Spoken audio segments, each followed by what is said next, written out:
महाभारत।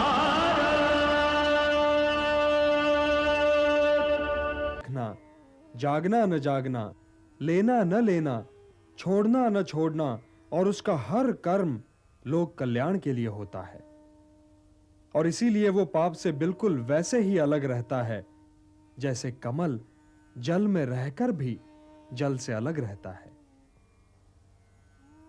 ब्रह्मण्याधाय कर्माणि संगम त्यक्त्वा करोति यः लिप्यते न स पापेन पद्म पत्रम इवाम्भसा। हे धनंजय, कर्मयोगी कर्म फल को त्याग कर परम शक्ति को प्राप्त होता है और 9 द्वारों वाले शरीर रूपी घर में सुखी रहता है। शरीर में ये 9 द्वार कहां से आ गए? महाराज, वासुदेव कृष्ण 2 आंखों, 2 कर्णों, 2 नथुनों, 1 मुंह और उत्सर्जन तथा प्रजनन की एक इंद्रिय की बात कर रहे हैं। उनके कहने का तात्पर्य यह है कि केवल निष्काम कर्म करने वाले ही का आत्मा उसके शरीर में सुखी रह सकता है, क्योंकि आत्मा मोह के धुंधले वातावरण में सुखी नहीं रह सकता। इस ओर तो कभी ध्यान गया ही नहीं था संजय। यदि मनुष्य ने सोचना छोड़ न दिया होता महाराज, तो वासुदेव कृष्ण को बताने की आवश्यकता ही क्यों होती?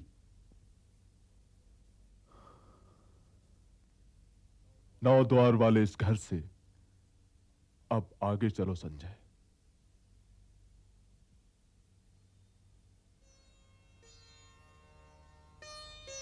वासुदेव कह रहे हैं, मनुष्य के भ्रमित होने का कारण यह है पार्थ कि उसका अज्ञान उसके ज्ञान को ढक देता है, और जब आत्मज्ञान अज्ञान को नष्ट कर देता है तो ज्ञान उस परम तत्व को सूर्य की भांति प्रकाशित कर देता है, और ज्ञानी इस नश्वर जीवन ही में परम सत्य को प्राप्त कर लेते हैं। उन्हें जन्म पर जन्म नहीं लेना पड़ता, वो इसी नश्वर जीवन में मोक्ष को प्राप्त कर लेते हैं। तो हे पार्थ, यह नश्वर जीवन बहुत ही महत्वपूर्ण है, क्योंकि इसके उपरांत तुम्हारा आत्मा तो अवश्य होगा, किंतु तुम नहीं होगे। तो इस नश्वर जीवन काल को अर्थपूर्ण और समाज के लिए कल्याणकारी बनाओ पार्थ। ज्ञान प्रकाश है, तो इस प्रकाश को प्राप्त करो, और यदि तुमने ऐसा कर लिया तो इन भ्रमों में भटकने से बच जाओगे जिनमें आज भटक रहे हो। और यदि भटकने से बच जाओगे पार्थ, तो तुम्हें शांति मिलेगी। हे धनंजय, शांति का सीधा मार्ग मैं हूं। जो मुझे हर यज्ञ का लक्ष्य, हर लोक का स्वामी और हर प्राणी का हितैषी मानते हैं, वही शांति पाते हैं।